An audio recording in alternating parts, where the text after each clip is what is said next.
we've talked a lot about this in between media season. There's going to be curveballs coming your way. Hate's a strong word. I dislike Kirk Cousins more than probably any other quarterback in the league. I get a little bit of that rookie-itis, I would have said I would love some of what you're smoking. Even though I strayed, I'm still stuck between an interpretation, what it all means. Can I make a difference for something different? My mind in prison, then I saw the vision. Played the field, it's no competition. Found success through the repetition. If it's impossible, stick to the mission. I'm just cruising through on my way to get it. I found myself somewhere in between. Yeah, I found myself somewhere in between. Hey, I found myself somewhere in between. Yeah, I found myself somewhere in between. The In Between Fantasy Football Podcast. So one thing that really sets us apart here is we're not afraid to talk about other things that maybe aren't super fantasy related. Do what you can to become a better person, to become a better human. All right, and here we go. It's July 14th. This is the In Between Fantasy Football Podcast. Back with you. I'm Seth Woolcock, your normal co-host, joined by my other co-host, Scott Rainier, in the building once again. Scott, it's the dog days of summer, man, and to celebrate, I thought we'd bring go to the front yard. We're going to go to the front yard and bring in our guy, Josh Fewster from Front Yard Fantasy. He's filling in for Nate Polvo, who's down in Mexico this week. Josh, Scott, how's your summer's been, guys? You go first, Josh. Dude, I have had a fantastic summer so far. Nothing to complain about. I live here in Maryland, and a few weeks ago I went to the beach. If you're local to Maryland, I'm sure you've heard of Ocean City.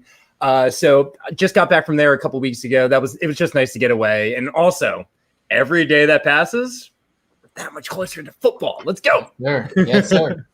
I can't wait, in case you can't tell. No, I'm great. Josh, no one saw you before that we went live, but you kind of pulled a little bit of a Clark Kent with your yeah. I was wearing a tank top. That's not what you were wearing before we went live. Yes, sir. All right. No, I'm good, man. This is always the time of the summer for a lot of reasons. Kids in school, all that kind of thing, where it's like feels like it just started, but it also feels like it's about to, it's going so fast that it's almost over. It's weird. July's weird, but we're lucky in that when the summer comes to an end, it's almost my favorite time ever because of football. So it makes the whole year round fun. So yeah, doing good. We've got our perfect weather going on up in Seattle right now, mid to upper 70s. Can't complain. Doing good. I'm jealous.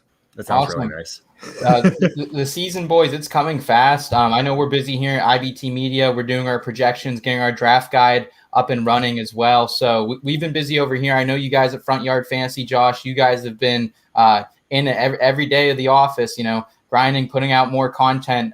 Josh, you want to tell our audience, this is your first time on the In Between Fantasy Football Podcast. You want to tell us a little bit about yourself and what you do over at Front Yard? Yes, I am the co-host of the Fantasy Football Game Show, one of the co-hosts with my good buddy JL and Simon, and we play games pretty much every day. Every day at 3:00, we are streaming on YouTube, Twitch, Twitter. You can find us on YouTube, Front Yard Fantasy, or on Twitter at Front Yard FYF. We like to have fun. That's really the goal, while also giving the audience really, really good fantasy information. It's just a good time. Come check it out. No, absolutely, man. It's definitely something I can recommend to all our listeners. If you're in the middle of your workday and you want to tune in, get your spirits up a little bit, Front Yard's the place to do it. I've had the privilege to be on there. I think Scott's popped in there maybe once or so as well. A couple other of our IBT guys as well. So we appreciate what you guys do in the fantasy community. It's been a blast to watch you so far in your guys' careers, and we're excited to continue to do that moving forward here. I appreciate it. And we have to get you guys on again sometime soon because I like you guys a lot. You're great guest to have on there, and I want to beat you as well. Absolutely. Absolutely. Guys, we have a loaded show today. We're going to do a little bit of In the Scope and talk about some recent redraft risers. We've had a lot of movement in our rankings the last few weeks after some recent news. We're also going to play a little bit, going to Josh's specialty. We're going to whip out one of our game segments. We're going to play Would You Rather, throwback to high school days. And then we're going to round out the show with some weekly advice, talking about starting a business and going into business with your friends and kind of hear a little bit more about the front yard backstory. So interested in hearing more about that, guys.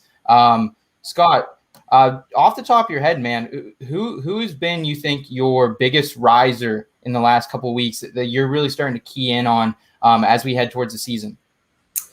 There's a few. One that I've kind of always been pretty high on, and he's a rookie, but even in redraft, I think he's rising, and I'm going to be targeting him heavily, is Elijah Moore. And I mean, there's warning signs. He's on the Jets, and the Jets, they have a whole new coaching staff, and they've brought in a bunch of new talent, but it's this mental block of the Jets, similar to, if you're running back for the Lions, you can't rush for 1,000 yards, or you can't have 100-yard games. Like, no, it has nothing to do with it.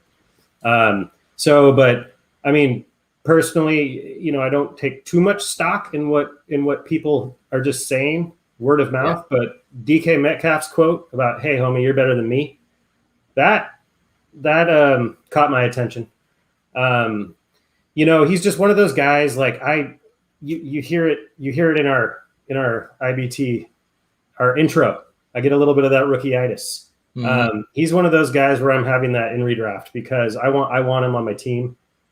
He's one of those guys. I mean, obviously I want him in Dynasty too, but in redraft, it's a little different with rookies because you get him for that 1 year. I mean, if you've got a keeper system in place, sure. But generally speaking, he's just a guy I think is going to hit, and I want to have him because I like him. So I don't have his ADP in front of me. I don't know if his ADP has actually been rising or falling, but he's a guy for me personally who I'll probably end up ranking higher than most in redraft.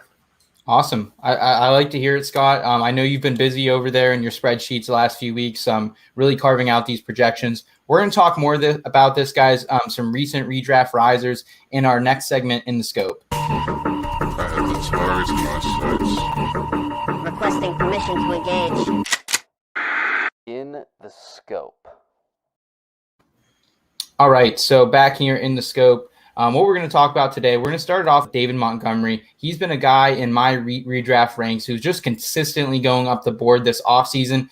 We heard news recently, just this last week, that Tariq Cohen, he isn't 100% healthy after the ACL tear early last season. Right now, guys, David Montgomery's ADP in redrafts is RB21, according to Sleeper's July 13th ADP list. So where are you guys on David Montgomery right now? Because I have a feeling like he's right behind guys like Josh Jacobs, Miles Sanders, Travis Etienne, even some of that rookie fever Scott was alluding to earlier. Where are you guys at on David Montgomery? Because he was RB4 last season. Yeah, and there was just that news that Nagy wants 20 carries per game for Montgomery. Yes, sir. I saw that. That's pretty crazy. The name that stands out the most to me that you just said is definitely Etienne. I like Travis Etienne. I think he has all the upside in the world, but I think things have gone way too far with Etienne. I mean, he hasn't even played a snap in the NFL, and James Robinson's still on the team. I like Etienne. I like the Etienne. Like I said, all the upside in the world, but David Montgomery has upside too. The things that, Chicago, maybe it makes me a little nervous, but Etienne sounds crazy. On the other hand, though, with Miles Sanders and Josh Jacobs, I can see why they are going ahead. I would take Montgomery above Miles Sanders at this point. But Josh Jacobs, I think people are sleeping on Josh Jacobs a little bit too. I know there's a lot of hate right now for Josh Jacobs with Kenny and Drake signing and everything, but I'm a Josh Jacobs guy. So I still would take Josh Jacobs ahead of David Montgomery personally. Yeah, for me, you said RB22. I have him higher than that. Where I start to make decisions with Montgomery, I would take him ahead of Jacobs personally. And that's mainly just due to, I don't know what that distribution is going to be in Las Vegas. And especially if Tariq Cohen isn't healthy at the start of the year, I think Monty is going to be more of a workhorse than Josh Jacobs will. I could be wrong, but I have him ranked higher. I have him and Miles Sanders pretty close. David Montgomery. I mean, I have him in that range with like your Chris Carson. Dobbins is kind of in that range in redraft for me.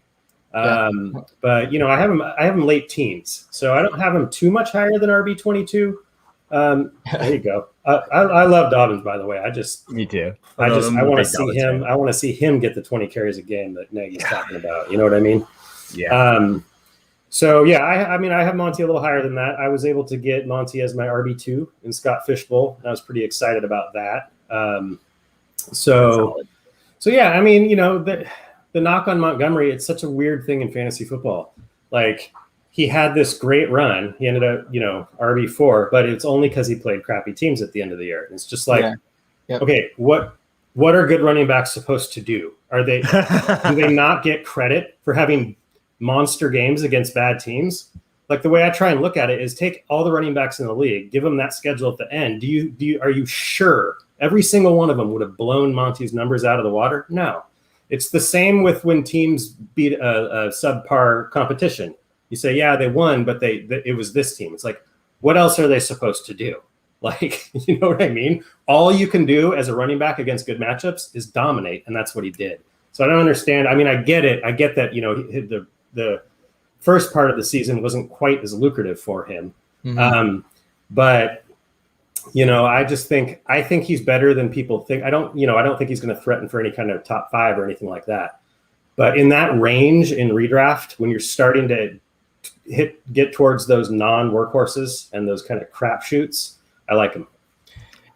And I think the thing is here, Scott, too, is I think he's being drafted at his floor right now. His rookie season, he was RB22 in PPR, and that was a bad rookie season, too. He busted for a lot of people who drafted him in about the 4th or 5th round back in 2019 there. But last season, like, when you actually look at some of these numbers, like, he was the 5th leading running back in receptions. That's behind Alvin Kamara, J.D. McKissick, Nyheim Hines, Mike Davis. Like those are the only 4 guys who are better than him in receptions right now. So, I mean, obviously, like, Austin Eckler was hurt. You had a couple other guys who were kind of pass catching specialists down for the season, like Saquon Barkley. But, like, he's still a guy who I think is definitely being discounted in the receiving game a little bit. For Scott Fishbowl, specifically there, Scott, I think that's a great pick. Monty was 6th in rushing first downs last season, just behind guys like Kamara, like Derrick Henry, guys who are kind of getting fed all the time.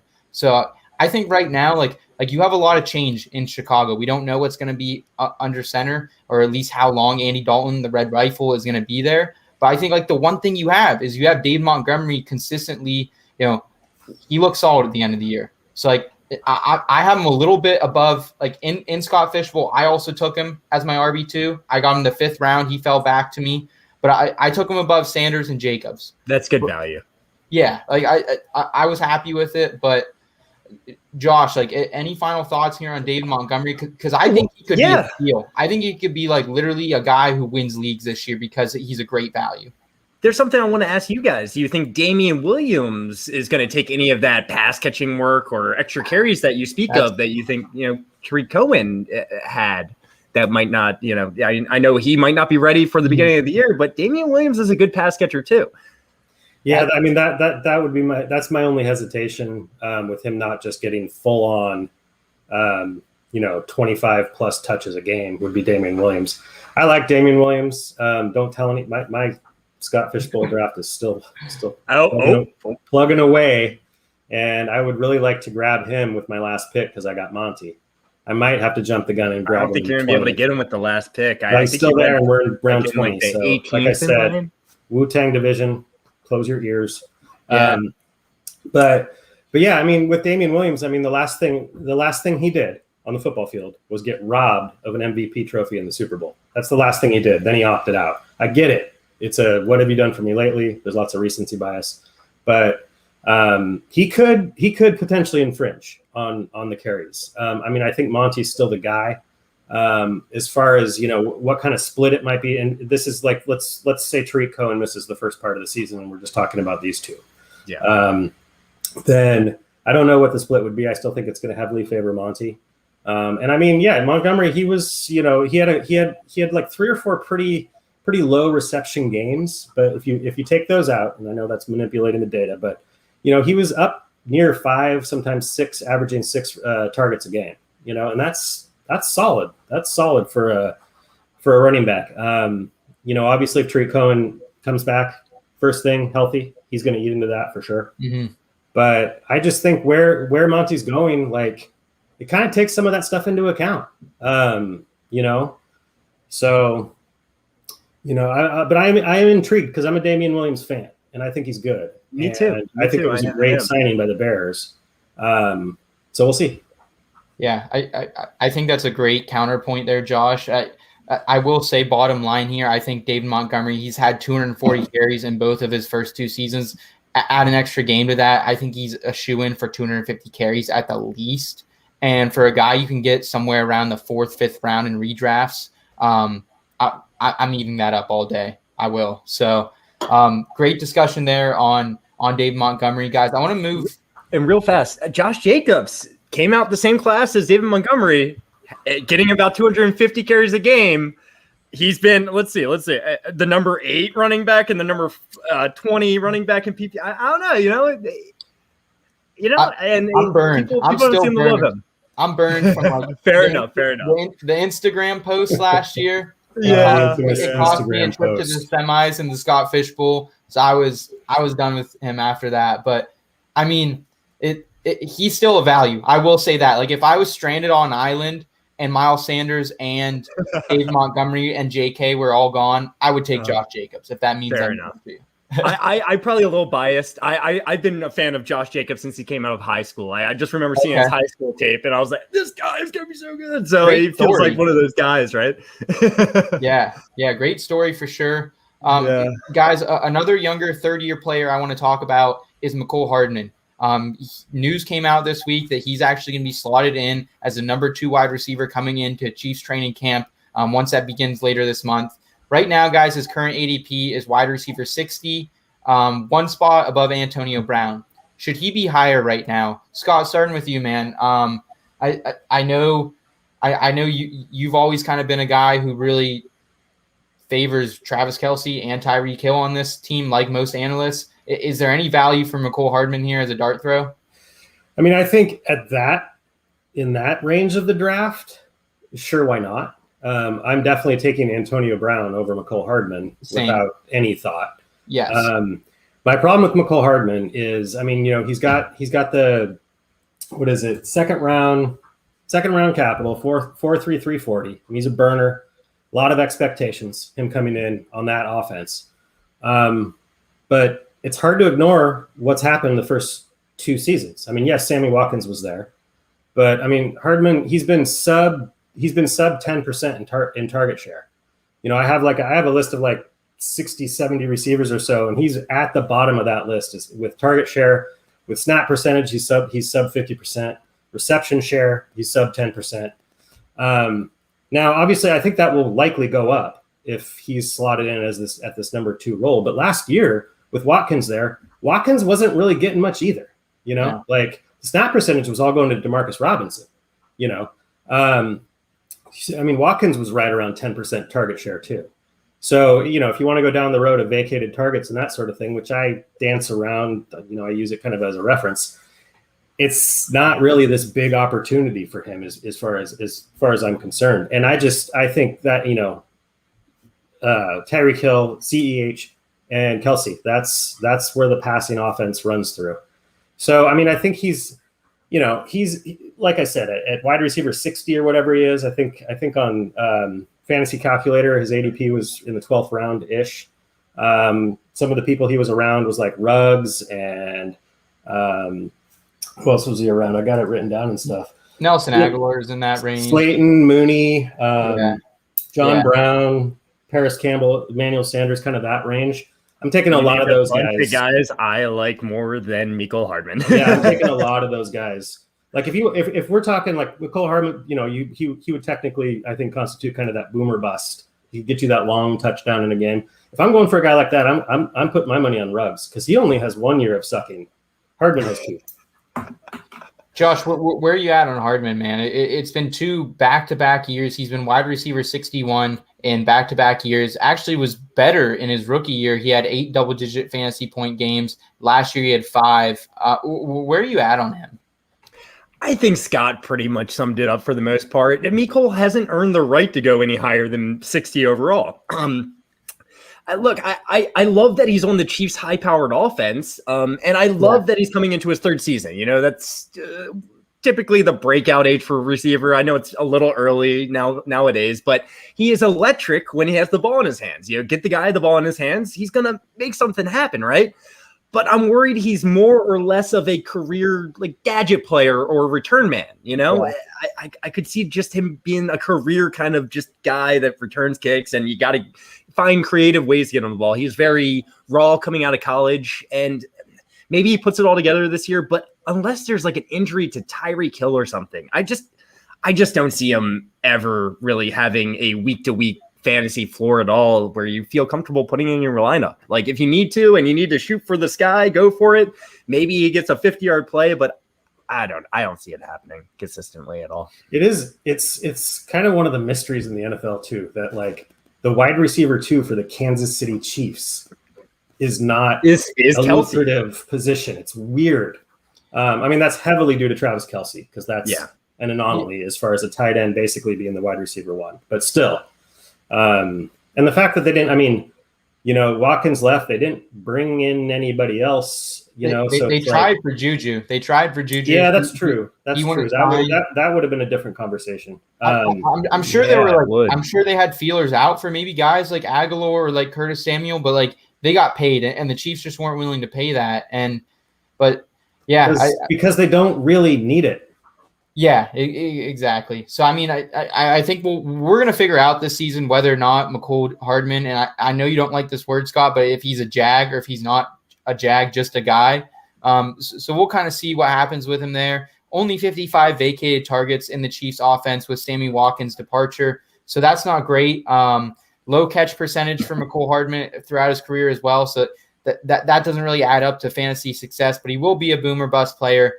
He'll likely, if he's not drafted in redrafts, he'll probably be picked up after a week 1 or 2 outburst as we've seen Sammy Watkins do so much. But guys, speaking of a boomer bust wide receiver, how about Nelson Aguilar? Right now, Josh, we were on, this was probably a good month and a half, 2 months ago now. I was on Front Yard Fantasy. We did a late round wide receiver bracket, and Nelson Aguilar, he was the guy I was advocating that whole time for. Did he not win it? I think he did. Yeah, I know he did pretty well. He did pretty well. I think he beat Henry Ruggs in the finals there. But right now, N'Keal Harry, he has requested a trade. So we know N'Keal Harry, he's out of the picture, whether he's traded, whether he's released, whichever it is. I don't think they're going to get much value for N'Keal Harry. But right now, guys, Nelson Aguilar, he's sitting down at wide receiver 64 in redrafts. So he's behind Mecole Hardman. He's behind guys like Antonio Brown, Darnell Mooney. Where are you guys at right now, Nelson Aguilar? Because he's another guy right now that I think I'm moving him up my ranks even more, and I already was high on him. Yeah, I think he's the number 1 wide receiver for the Patriots. So you're getting him at wide receiver 64. I'm definitely taking him over Mecole Hardman. I'll tell you that much. Mm-hmm. Aguilar is a good receiver. He's a very good receiver, I would say. Is he great? I don't think he's proved that, but he definitely proved he's a very good receiver last year with the Raiders. He's a great late round flyer. Absolutely. Take him all day in the later, early teens of rounds. Right. Mm-hmm. But am I expecting week to week success in that offense with Cam Newton? I actually prefer Mac Jones because I think he's going to do a lot more. He's going to have a lot more passes when it comes down to it. Obviously, wide receivers, it's a rookie, so maybe he doesn't get more touchdowns, but Cam Newton's a goal line vulture. I like Aguilar, don't love him. That's how I think we can sum it up here. Yeah, that's where I have him. That's where I've probably always had him, is like and don't love him. I definitely remember that episode of Front Yard Fantasy because I was in the chat disagreeing with every take Seth had. Now, and here's the deal. I think it mostly revolved around Ruggs versus Aguilar. and I think I was on the Ruggs train. I've come around. I've raised Aguilar in my rankings a bit after kind of digging into the numbers a little bit more. Again, he's never going to be a top 12 wide receiver, but he was brought in to be the wide receiver one in New England.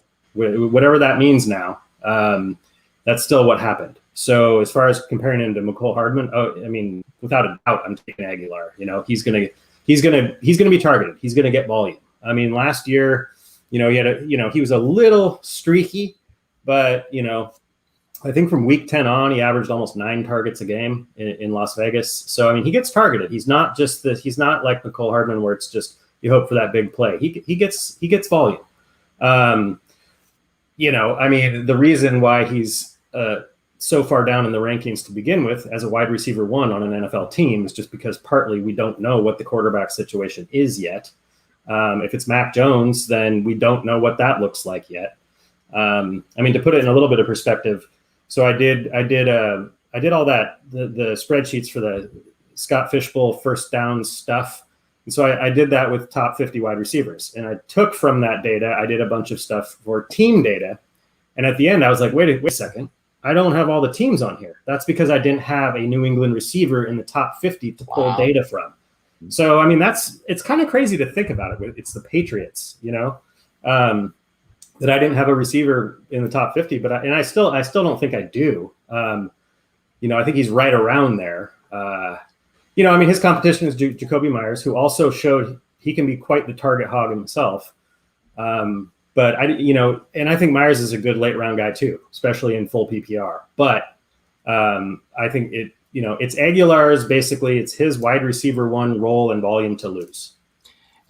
And I think when you look at it here, guys, like he's a guy in Scott Fishbowl. He was another guy who fell to me. I was happy to scoop him up. I think wide receiver 70 or something ridiculous. And to get him at wide receiver 70 when he's probably a guy who has high end wide receiver 3 upside, I'm super cool with that. Hunter Henry's already had an injury scare this offseason. Jonnu's been battling the hamstring injury as well. So that's not great for the 2 high-paid tight ends coming in there as well. And just one more thing I'm going to throw out there, and I know I've said this on a couple shows now, but Nelson Aguilar led the league in yards per reception last season. Cam Newton was a top 5 deep ball thrower. Regardless of how bad he was, like look at who he was thrown to. Like Julian Edelman was a ghost last season when he was on the field, which barely was. And it was N'Keal Harry, Jacoby Myers, Damiere Byrd. So I think now Cam Newton gets a little more help. We might see something better. And that was kind of the last redraft riser I also wanted to talk about today was Cam Newton. He came out in a video on social media the last few weeks, and he said that this is the first time that he can document, keyword there, document, that he's been healthy since 2016, 2017. Right now, Cam Newton, he's QB 33 off the board in redrafts. Josh, I already think I know your stance on Cam Newton from your earlier comments, but QB 33 kind of sounds like a value to me, just like Nelson Aguilar. No, yeah, I agree. And I figured you would pick up on that a little bit. But at the same time, I don't think Cam Newton is beneficial for his wide receivers. So that's kind of why I brought that up. Yeah. Now, in terms of fantasy, Cam Newton had 12 rushing touchdowns last year and ran 137 times. He got 592 yards rushing. And if his shoulder truly is actually better, I see the upside. I could see a ton of upside. The reason he's probably so late is because people don't know, right? There's still a lot of people out there that think Mac Jones is going to start week 1. I don't think that's the case. I think Cam Newton's going to get an opportunity to prove himself. So, sure, if you're waiting on quarterback and you want someone with a ton of upside, Cam Newton could be your guy. You see what he does week 1. If he plays well, if he's able to, if his shoulder's better, he's able to throw, he's able to run better, because when you're running against NFL defensive players, you kind of sometimes have to run into them. It can hurt the shoulder a little bit. So I'm sure he was worried about that at the very least. So is quarterback 33 too low? Yes, it is. But I'm not holding my breath. I would draft him in the late teens if I'm looking for upside and a way to quarterback. Yeah, for me, obviously it depends on the redraft format, if it's super flex or not. If it's 1 QB, then I just don't see a scenario where I'm drafting Cam Newton. Maybe late as just kind of a a lottery ticket in a way, but my style with one QB redraft, which is funny because it used to be completely different, is one QB.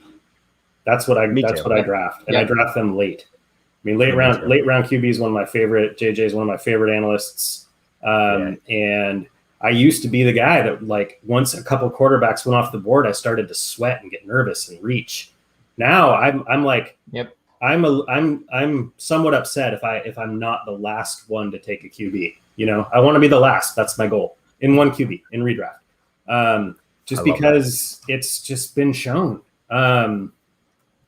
You know, my target to sidestep Cam Newton for just a second. My target with that this year is Tom Brady. If I can get him as my QB, you know, people sleeping on him a little bit because he's old or whatever.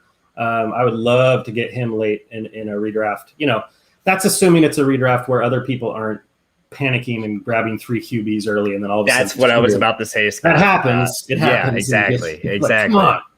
You know, it's like playing poker with people that don't know how to play. It's tough. Yeah. It's tough to play against people that don't really know. They don't do things that you expect. Yeah. They're like, exactly. You're like, 7-7-2 came on the flop, and they have a full house because they rode the 7-2. It's like, well, I couldn't have done anything about that. Anyway, with Cam Newton though, in 2 QB, I'm looking for him. I'm willing to take that risk, not as my first QB, obviously, but I'm willing to at QB 33 for sure. Just on the off chance that he starts for a while, you know?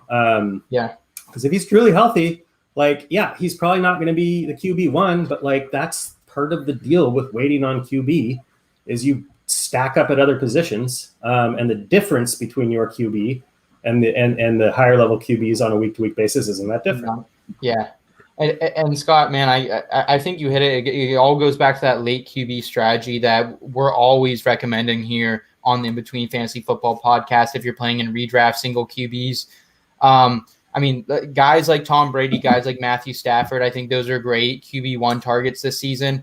Cam Newton, he's a guy like we're going to be playing our office league this year is going to be a 16-team single quarterback league. So Cam Newton's a guy I'll probably be targeting there for sure. But I think the one thing to keep in mind with if Cam Newton somehow, if he starts off the season hot and the Patriots are winning, I think Bill Belichick wants to win. And the end of the second half of the Patriots schedule is money right now. So if he can get there, he could be really reliable down the stretch. My one issue is it's about 33% of his games. He has 2 or more interceptions. I think if he has 3 of those this season, he's benched. We might not see him again. However, the final thing I'll say about Cam Newton, averaged 24.5 fantasy points when he was the starter before COVID. After COVID, 16 points per game. Obviously, larger sample size on the back end, but something to keep in mind. I think COVID was a bigger impact to him than people think, but definitely if you could somehow in a super flex league or one of those deeper redraft leagues, if you could stack Cam Newton with like a Nelson Aguilar late, like it's not the sexiest stack, but it's a value stack for sure. It's dollar menu. It is dollar menu. It's definitely a stack. Yeah, it definitely is 2 players on the same team. You are right. Yes. No, one thing I wanted to add real quick though, as we stress, waiting on QB in 1 QB leagues. Now, once you get past 12 teams, it gets a little bit more risky. If you're playing a 16-team league, you know, because the idea with like a 10 or 12 team league is the top 10 or 12 QBs all are fine to start on your team. So load up on other positions. But if you're in a 16-team league and you take the 16th QB, that's not quite the same. So just keep that in mind. Yeah. Another point to that is the waiver wire, right? In a 16-team league, the waiver wire is going to be a lot more barren on a week-to-week basis. If you're waiting on quarterback, a lot of people are playing this streaming game where you're just trying to find the better defenses. But if it's a 16-team league, that waiver wire is going to be a little bit uglier every week, you know? Yeah, 14 is the highest I've ever played in, so I'm looking forward to the I'm assuming I'm going to be invited to the office league. Absolutely. We'll see, Scott. Josh might take your place, but we can talk about that after the show, boys. Josh, in the spirit of you, we're going to roll out one of our more game-like segments on the show. We're going to throw it back and bring in some Would You Rather. Risky business or that fail state. Are you that hard on the rocks? The chillin' difficult one, even bold one, or hold back. Would you rather? This ain't no simple matter.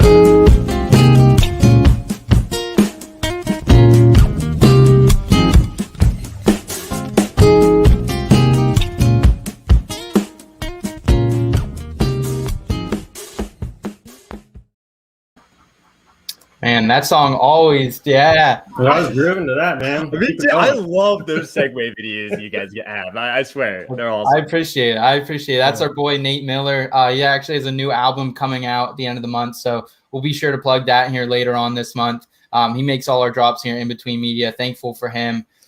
Guys, would you rather? You know this game from your childhood. We're going to give you two options. Would you rather? Some fantasy related, and then some wacky life style advice related as well. Let's start with a little bit of fantasy football, guys. We haven't talked a lot about tight ends on this show. The last couple of weeks, we've really been stressing the tight end position. We actually had a column coming out earlier this week by our guy Mike Talanco, and he talked a little bit about how after the first three tight ends, the big three, Darren Waller, George Kittle, Travis Kelce go, what do you do? And not to panic, and how there are options left. So I wanted to talk about two guys, both a little bit controversial in their own retrospect right now, but Mark Andrews and Noah Fant. Right now, Noah Fant, he's going at overall about player 75 off the board, tight end 7. Mark Andrews, he's going about tight end 5 right now, and he's off the board around pick 48, so end of the 4th, early 5th round. Starting with you, Josh, would you rather draft Noah Fant at his current ADP or Mark Andrews at his current ADP? So, listen, I'm a Ravens fan, big, hardcore Ravens fan, but I'm here to tell you, at their ADP, I would rather have Fant. I think Mark Andrews is a great player, and I think he's going to have a very good season, and a better season than Fant, don't get me wrong. But with this ADP and the guys going around Mark Andrews at the 48th pick, they are just too good. The receivers you can get there, the running back tier starting to end. I do not want to take my tight end quite this early if it's Mark Andrews. When you add in Rashad Bateman, when you just don't have an offense that's going to pass a ton, Mark Andrews makes me nervous. I think he's going to have a good year, and like I said, I think he's going to have a better year than Fant. But at their ADPs, I would take Fant. And honestly, and I know this isn't the question, I would probably rather wait than take either one at their ADP. Sorry. I'm in the same boat. To me, if I'm choosing this question, if I had to choose one, I'm also choosing Noah Fant. I think the only thing stopping that from being just a slam dunk is just the quarterback issue in Denver. I think Fant is like a powder keg ready to explode if somebody can just get him the ball. I get it. Cortland Sutton is back. They have a slew of receivers with Patrick and Hamler and Judy. But he's one of those matchup nightmares with his quickness and his speed for the people that are going to be covering him. So those types of players, if you've got a competent QB, even with those other receivers on the field, they're going to get targets because they're going to be open. So right now it's mainly based on the ADP. If I miss out, I'm a big proponent of, like, I'm not going into any draft with a particular strategy or a particular, like, I'm doing this no matter what. Mm-hmm. So you like water, right? The closest I come to that probably is if I don't get a top 3. 1, is Pitt still available? 2, I'm likely not going to get 4 through 10-ish. I'm likely going to wait, just like Josh said. I like Mark Andrews, and I think he's a great tight end. And I think Lamar looks for him. And last year was kind of a down year, and it was still a great year. But I'm just not willing to spend that draft capital with the other players that are there. I'm just not. Like, I would rather. And this is well documented. Once you get past the big 3, the difference in PP points per game with the next group just isn't significant enough for me to take them over the receivers and running backs that are going to be there at number 48. So I'm probably waiting, and I'm looking at I in redraft, like, I'll wait You know what I mean? Like I'll wait and just grab the Blake Jarwins of the world. You'll be Jared throwing Cook, out maybe. Adam Troutman, Cole Gerald Kmet. Everett. Maybe. I'll- I like Jared Cook on the Chargers, honestly, just as a late round flyer. Yeah. Yeah, just guys like that I'd rather have, I think. I just don't think the benefits there. Like, I mean, if Andrews smashes and he's tight end 1, then yeah, I missed out. But like, Yeah. that's just not, if it's tight end premium again, it's different. If it's, what I mean? Yeah, for But sure. in just kind of your standard redraft, which when I say standard now, I mean PPR. Yeah. You know what I mean? I'm a tight end waiter unless I get, and it's still, man, it is like I told you, I came around on quarterbacks. I used to get really nervous if I didn't have a quarterback, and now I'm completely the opposite. That has not happened yet with me and the top tier tight ends. I don't care who it is, and I've seen all the data. I understand how much of an advantage it is to have a Kelsey at tight end. I get it. It's really hard for me to pull the trigger on a tight end in the first 2 rounds. It just makes me feel weird. So I'm starting to come around a little bit on the tight end train this year. Scott, you've heard for months now my affection with TJ Hawkinson. So obviously he's my tight end 4 right now. But like I will say, like I've kind of been pulled off Mark Andrews a lot this offseason as well. Started to come around to him, though, the last few weeks when I actually started to stat these guys out a little bit. And I'm projecting the Ravens to take a little bit of a bump in a hole in the passing game. Like, obviously, the pie is small, and that's everyone's argument against Mark Andrews. The pie is small. He doesn't play a ton of snaps. Like Nick Boyle, he's played more snaps over the last 2 seasons than Mark Andrews. He's such a good blocker. Yeah. Nick Boyle, he's the best blocking tight end in the league. I'm here to tell you. Exactly, yeah. And I think, like, I just think, though, like Mark Andrews, like when I actually statted him out, he looked a lot better than what I thought he was going to.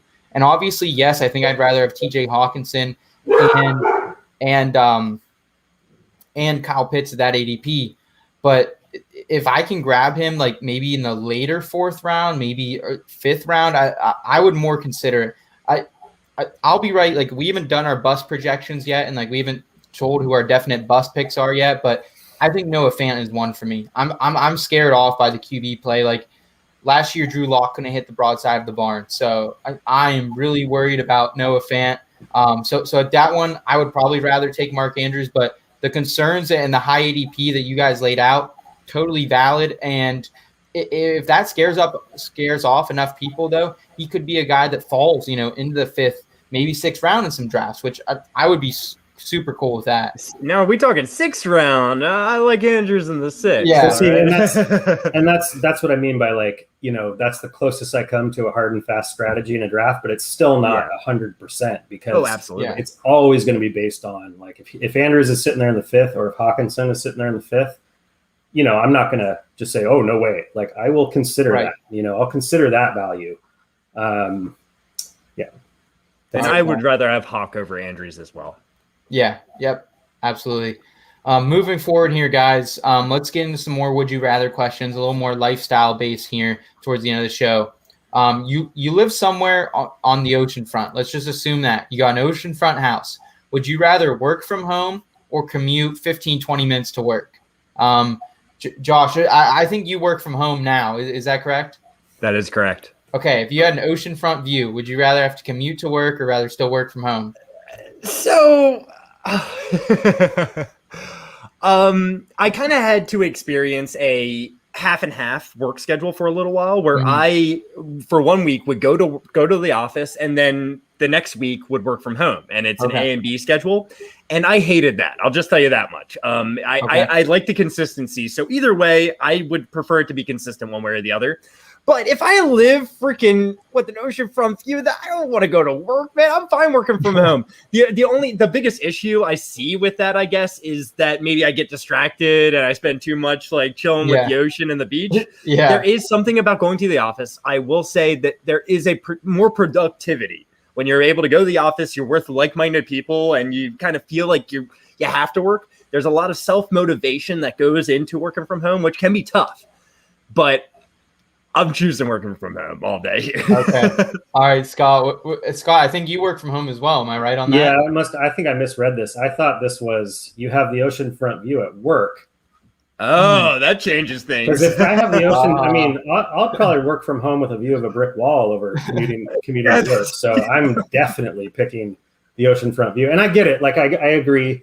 There can be some productivity issues, but I kind of look at it more like I feel like I'm happier at home, working from home.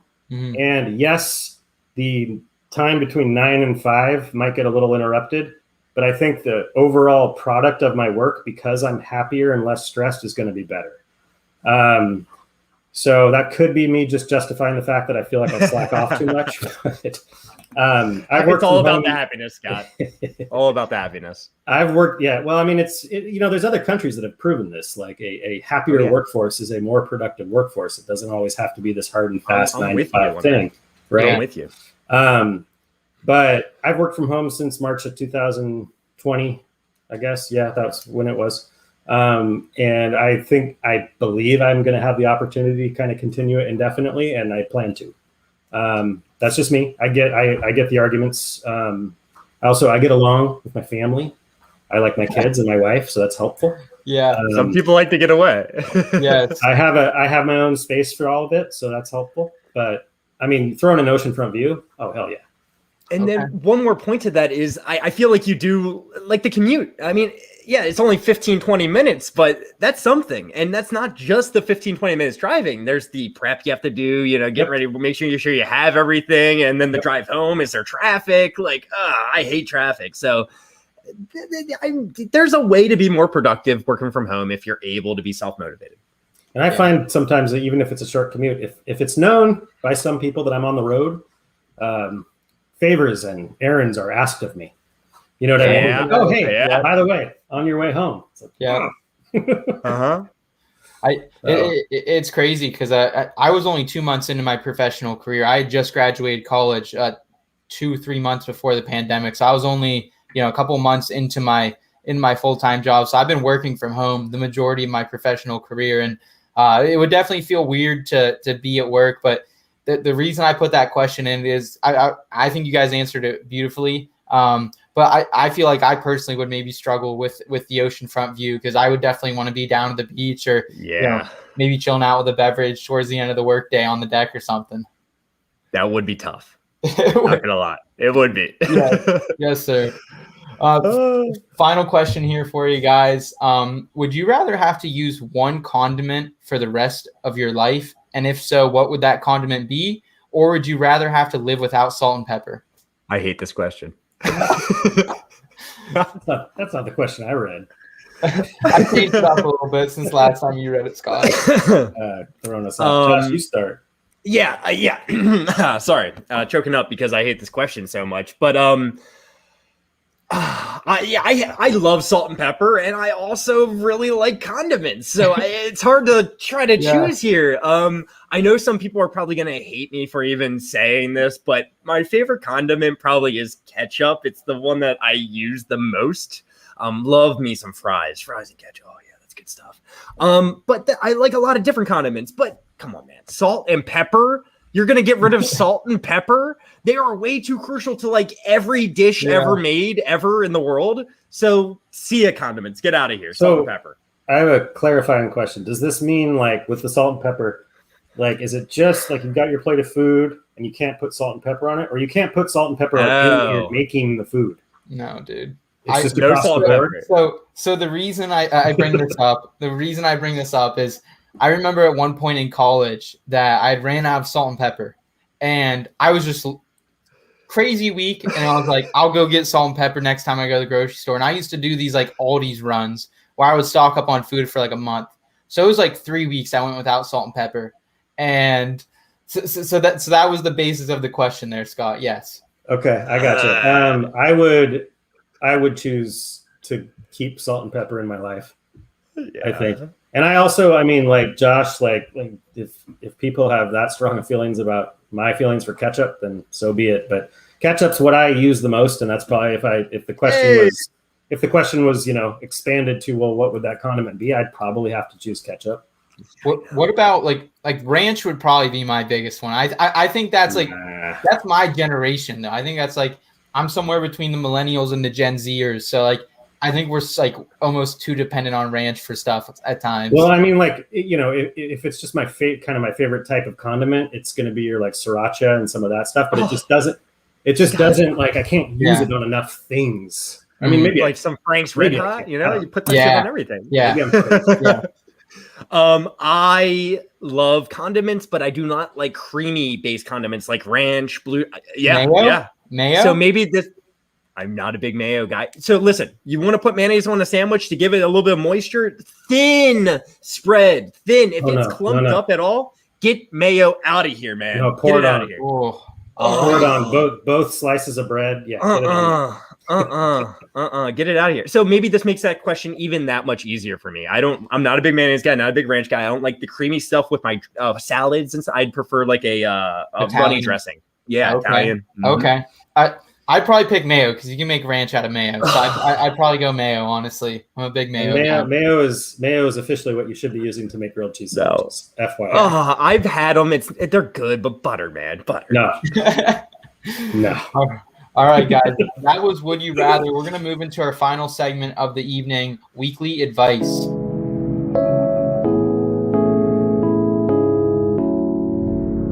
Weekly.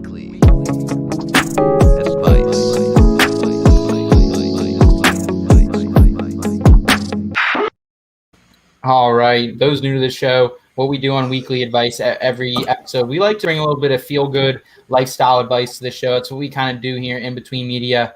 Weekly advice, it's our way on the podcast of doing just that. So, Josh, I think you guys at Front Yard Fantasy, you guys have a really interesting story. A lot of the time, like I got in this myself, and I was pretty much by myself when I first started. Luckily, I found Nate and Scott and a lot of dope people along the way.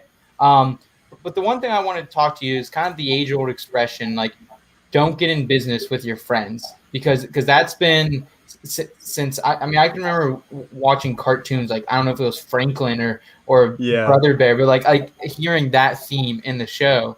And the other thing I think you guys do at Front Yard Fantasy, it's a Mac Miller quote, but it's like you guys go in on your shit. Like every day, like Monday through Friday, 3:30 p.m., Front Yard Fantasy, you guys are locked and loaded. You have a different guest each day. Can you talk a little bit about like creating a startup with your friends and how that's gone for you guys? Maybe tell the backstory a little bit, and just like, because I feel like you guys defy that a little bit. Yeah, no, I love working with these guys. I'm going to be honest with you. And I have to shout out both JL and Simon. They are really, especially JL put it all together. Simon hopped on first. I was kind of the third party to hop on before we started streaming or doing any kind of podcasts. I came in before that, but they are really the minds behind everything. They put everything together. So they set me up for success. So, but just a little bit of the backstory. We are really good friends, but we weren't always friends. I know, so Simon and JL, they both went to college together. They both went to Clemson. They were roommates. So they've been friends for a little while now, and they've been close for a while. Me, on the other hand, I first met JL 7 years ago, probably. He went to Clemson, like I said. I went to a college here local in Maryland, Towson University. His girlfriend also went to Towson, and my girlfriend, they were in a sorority together, big and little kind of situation. My girlfriend, so I became close with Maria, and I was friends with Maria, JL's girlfriend, before I actually knew JL. But JL would come to Towson, visit Maria, and we would all hang out. And every time we hang out, maybe I had a drink or two, but we would talk about fantasy football for the whole time. I'm sure it pissed off our girlfriends because we just couldn't stop. But we're doing each other, our teams, and we just really built our relationship on fantasy football to start. So it's kind of an awesome place to start. And then about 3 or 4 years ago, Simon, JL, and I did a dynasty league. And that kind of started everything. That's when I met Simon first. We became close through a fantasy league, which is cool. And then, about 2 years ago, JL reaches out to me. He's like, hey, listen, we got this idea. We got Front Yard Fantasy. We want to start a podcast. We want to do all this stuff. And I'm like, this is my dream, man. I've always wanted to be, talking to people about football. Since I was a kid, I would watch NFL Network and I just watch NFL Network all the time. My parents were like, you got to do that. I was like, yeah, right. Yeah, I'm never going to. But look what I'm doing now, right? I'm talking about football with some people, and it's such a good time. I enjoy it every single day. And, so we weren't always best friends, but we were friends. We came in this, and yeah, I could see how it's tough.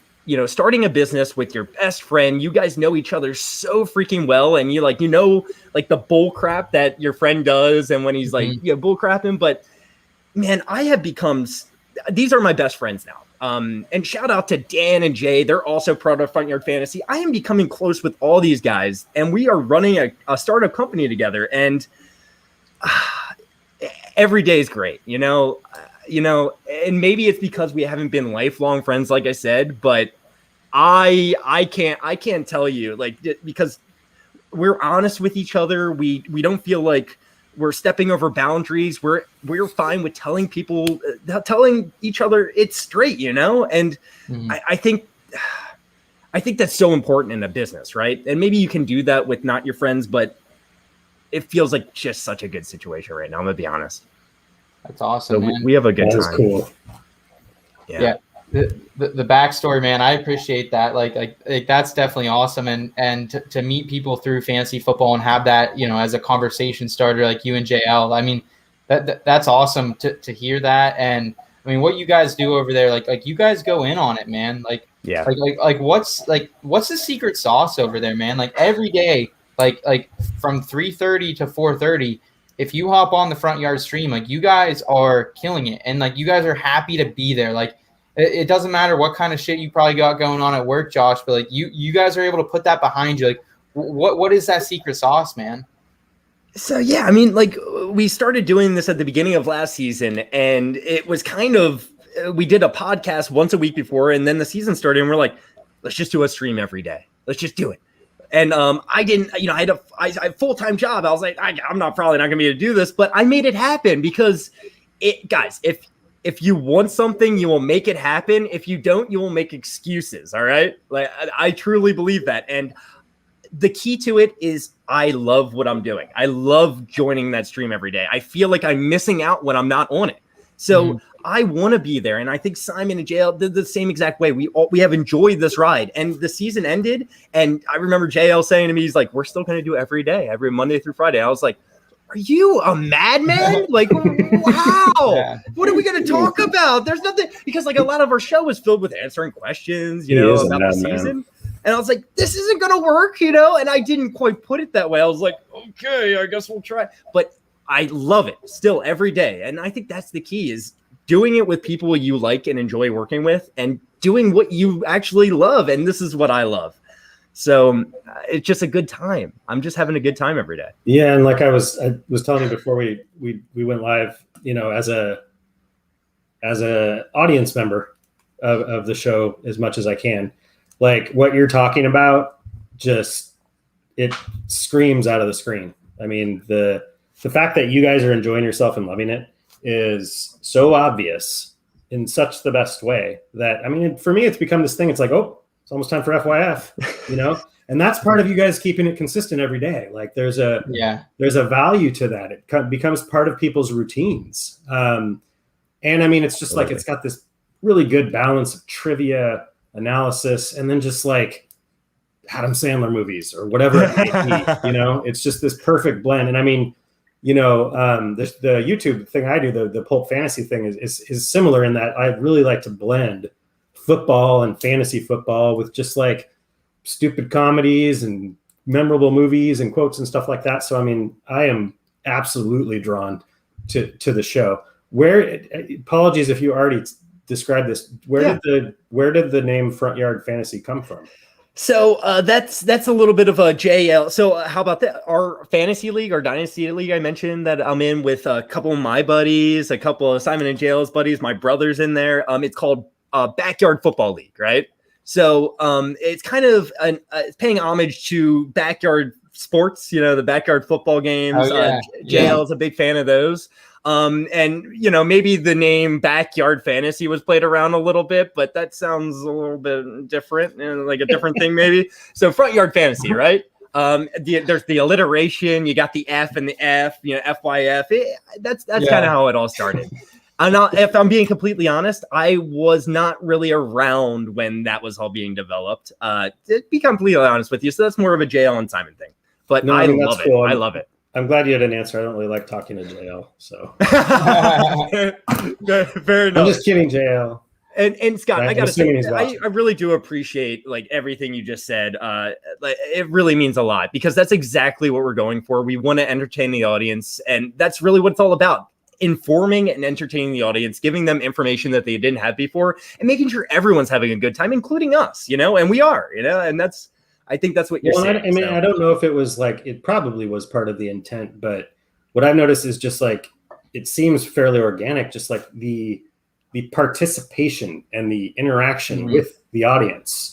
You know what I mean? Because I love when you guys start doing trivia or whatever it is, and everybody's like, "I think it's this. No, I think it's this. I think it's this." And then you go through the comments and be like, "Oh, this person got it. Oh, this person didn't." Absolutely. I mean, it's like you feel like you're kind of there. You know what I mean? That's absolutely our intent. We've always wanted to make sure we get the audience involved, that they feel like you guys are part of the show, because you are. We need you. We're nothing without you guys.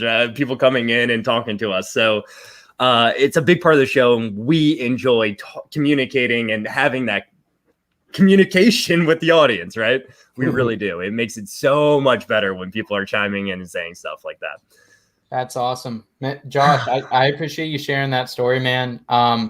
I think my big takeaways are that, whatever friends you are, whether it's lifelong friends, whether it's friends from a couple of years ago, like if you do a business the right way and if you're all in on it together, then you really shouldn't have any issues. And I think Scott and Nate and I, we've learned that here in Between Media. We have a great staff. We have a 15-person staff, and everyone here, we're all on the same page. We all love each other at the end of the day. We're a family.